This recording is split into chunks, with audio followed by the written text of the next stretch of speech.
Hello friends, this is Lavanya Mangal, first year MBBS student from GMC Ratlam.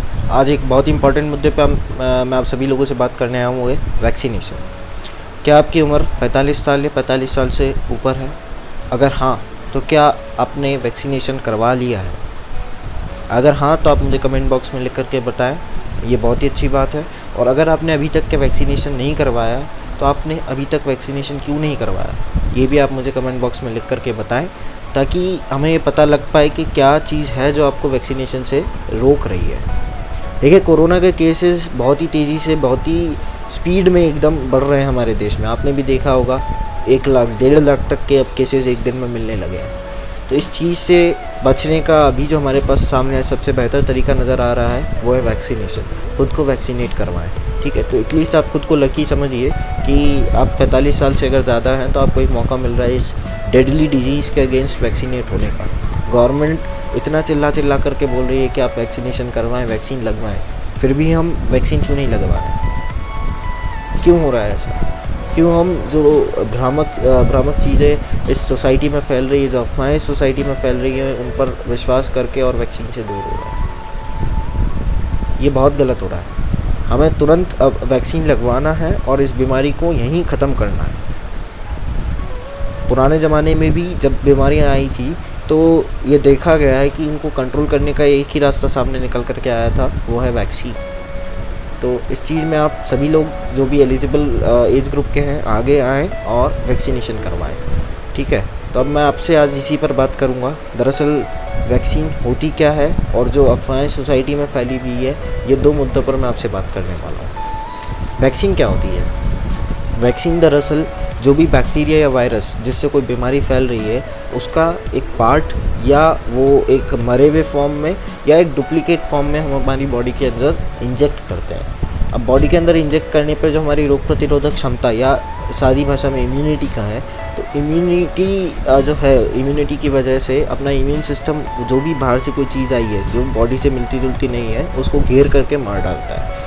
और उसको मारने के साथ ही साथ एक मेमोरी भी बना लेता है कि हाँ, ऐसी कोई चीज़ आई थी और इसका रिस्पॉन्स इस तरीके से देना है, ठीक है। ताकि अगली बार अगर उसी चीज़ से उसका आमना सामना हो तो स्पीड में रिस्पॉन्स जनरेट हो पाए और काफ़ी अच्छा रिस्पॉन्स जनरेट हो पाए। इसलिए हम वैक्सीन लेते हैं। ये वैक्सीन के काम करने का तरीका है, ठीक है। तो अगर हम पहले से ही हमारे इम्यून सिस्टम को अलर्ट कर देंगे कि हो सकता है इस टाइप का कोई वायरस आ सकता है बॉडी में, तो संभल के रहना, ठीक है। तो यही वैक्सीनेशन है। तो काफ़ी अच्छा रिस्पांस मिलेगा। अगर आप किसी कोविड से अगर आप इन्फेक्ट होते हैं आफ्टर वैक्सीनेशन, तो आपकी बॉडी का इम्यून सिस्टम बहुत अच्छे तरीके से काम करके उसे ख़त्म कर देगा, है ना। तो वैक्सीन हमारे इंडिया में सिर्फ 2 टाइप की अवेलेबल हैं अभी हाल फिलहाल। एक है कोवैक्सीन और एक है कोविशील्ड, ठीक है। दोनों की दोनों वैक्सीन अभी लग रही हैं और आप किसी भी अपने निकटतम सरकारी अस्पताल में ये वैक्सीन लगवा सकते हैं फ्री ऑफ कॉस्ट, या किसी ऑथोराइज्ड प्राइवेट हॉस्पिटल में भी आप वैक्सीन लगवा सकते हैं। 250 रुपीज़ यानी 250 रुपये में आपको ये वैक्सीन वहाँ पर भी लग रही है, ठीक है। कोविशील्ड और कोवैक्सीन दोनों ही एकदम बेहतर वैक्सीन है। दोनों ने क्लिनिकल ट्रायल्स पास किए हैं, तो दोनों अच्छी वैक्सीन है। इसमें ये सोचने की ज़रूरत नहीं कि कौन सी लगवाऊँ, दोनों बढ़िया वैक्सीन है, राइट। तो अब कोविशील्ड और कोवैक्सीन, इसके लिए मैं अगर जैसे मैंने इसका जिक्र किया है, तो एक ख़ास बात आप लोगों को बता दूं। अगर आपको कोवैक्सीन लगा है ना, आप अपना सर्टिफिकेट जो डाउनलोड कर रहे हैं वैक्सीनेशन का, उसमें साफ लिखा हुआ है कि आपको कौन सी वैक्सीन लगी है। तो ज़रा इस चीज़ को ध्यान से देखिएगा। अगर आपको कोवैक्सीन लगी है तो इस चीज़ का बेहद ध्यान रखें कि आप सेकेंड डोज भी कोवैक्सीन का ही लगवाएं और 28 दिन, एग्जैक्टली 28 दिन बाद आप कोवैक्सीन का सेकेंड डोज ले लें, ठीक है। ये स्ट्रिक्ट है थोड़ा कोवैक्सीन के केस में। और अगर आपको कोविशील्ड लगी है तो आप जो है नेक्स्ट डोज, जो सेकेंड डोज है, वो भी आप कोविशील्ड का लगवाएं और 28 से लेकर के 84 डेज़ के बीच में आप कभी भी इसे लगवा सकते हैं, राइट। तो ये वैक्सीनेशन की बात मैंने आपसे की। अब जो अफवाह हमारी सोसाइटी में फैल रही, ज़रा उन पर भी नज़र डाल देते हैं। लोगों का कहना है वैक्सीन लगने के बाद लोग बीमार हो रहे हैं, बहुत हाथ दर्द हो रहा है, हाथ पैर बहुत दर्द हो रहे हैं, उल्टी हो रही है, दस्त हो रही है। तो देखिए, बहुत ही नॉर्मल सी बात है। आप जब भी कोई वैक्सीन लगवाते हैं तो आपको ये सारी सब चीज़ें देखने को मिलती है। जहाँ वैक्सीन लगी है उसके आसपास थोड़ा स्वेलिंग हो सकता है, रेडनेस हो सकता है, पेन हो सकता है, नॉर्मल सी चीज़ है। बुखार आ सकता है, नॉर्मल सी चीज़ है। उल्टी, दस्त, ये सब नॉर्मल है।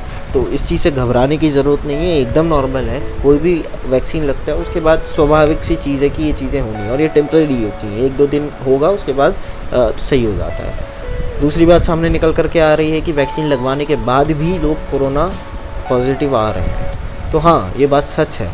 देखिए, उसका कारण ये है, दो कारण मैं बताना चाहूँगा। पहला कारण इसका ये है कि वैक्सीन का सक्सेस रेट, अभी जो वैक्सीन लग रही हैं इनका सक्सेस रेट लगभग है 80%। यानी ऐसे अगर हम 10 लोग उठाएं जिन्हें वैक्सीन लग चुकी है, तो उनमें से 2 लोग ऐसे हो सकते हैं जो वैक्सीन लगने के बाद भी पॉजिटिव आ सकते हैं। ठीक है, तो हम ये नहीं कह सकते हम उन 2 में हैं या नहीं। बेहतर है खुद को वैक्सीनेट करवाएं और एक खुद को प्रोटेक्ट करें। दूसरा कारण है, ये जो कोरोना वायरस है ये एक आरएनए टाइप का वायरस है, यानी ये बहुत तेज़ी से खुद को बदलता है। ठीक है, तो हो सकता है अभी हाल फिलहाल जो भी स्ट्रेन्स डिस्कवर हुए हैं उन सभी स्ट्रेन्स पर ये वैक्सीन कारगर है। हो सकता है महीने, 2 महीने, 3 महीने बाद कोई ऐसा स्ट्रेन निकल करके आ जाए जो ये वैक्सीन भी टॉलरेट ना कर पाए, है ना, उससे भी एडवांस निकल करके आ जाए, तो उसके लिए फिर हम कुछ करेंगे। तो अभी हाल फिलहाल मौजूदा स्थिति में हमारे पास सिर्फ एक ही ऑप्शन है कि हम खुद को वैक्सीन लगवाएं।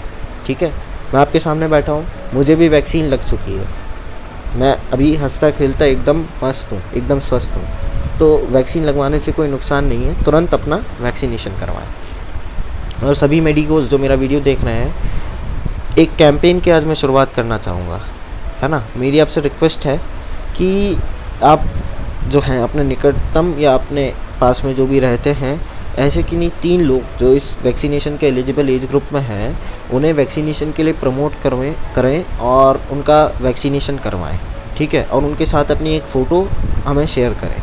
ठीक है, तो ये काम आप करें, और साथ ही अपने जिन 3 लोगों को प्रमोट किया है वैक्सीनेशन के लिए, उन तीनों को बोलिए कि आप अगले 3 को बोलें कि आप वैक्सीन लगवाएं। ठीक है, इस तरीके से कि ये चेन आज हम चालू करते हैं और देखिए इसका कितना अच्छा इफेक्ट पड़ेगा सोसाइटी पर। ठीक है, तो मैं नीचे वीडियो के डिस्क्रिप्शन में और इस वीडियो के साथ में गूगल फॉर्म के लिंक भी शेयर कर रहा हूँ, जहाँ आप ये बता सकते हैं हमें कि आपने कौन कौन को वैक्सीनेट करवाया है, और एक फ़ोटो अगर आप चाहें तो शेयर कर सकते हैं। तो एक आज भी आप जो हैं आप इस फील्ड में हैं चूँकि, और अगर आप एक नॉन मेडिको भी हैं तो आप ये कर सकते हैं। तो एक पॉजिटिव एक मूवमेंट अपन लॉन्च करते हैं आज, और सबसे ज़्यादा लोगों को प्रमोट करते हैं, गवर्नमेंट की हेल्प करते हैं। ऑल राइट, तो मैं उम्मीद करता हूँ अगर आप अभी तक के वैक्सीनेटेड नहीं हैं तो वैक्सीन लगवा लेंगे, और इन सभी भ्रामक अफवाहें जो हैं इनसे दूर रहेंगे, और गवर्नमेंट का सपोर्ट करेंगे, समाज का सपोर्ट करेंगे, और इस बीमारी को जल्द से जल्द भगाएंगे। धन्यवाद। और मेरे इस वीडियो को सब तक के पहुंचाएं, ज़्यादा से ज़्यादा सब्सक्राइब करें, लाइक करें और शेयर करें।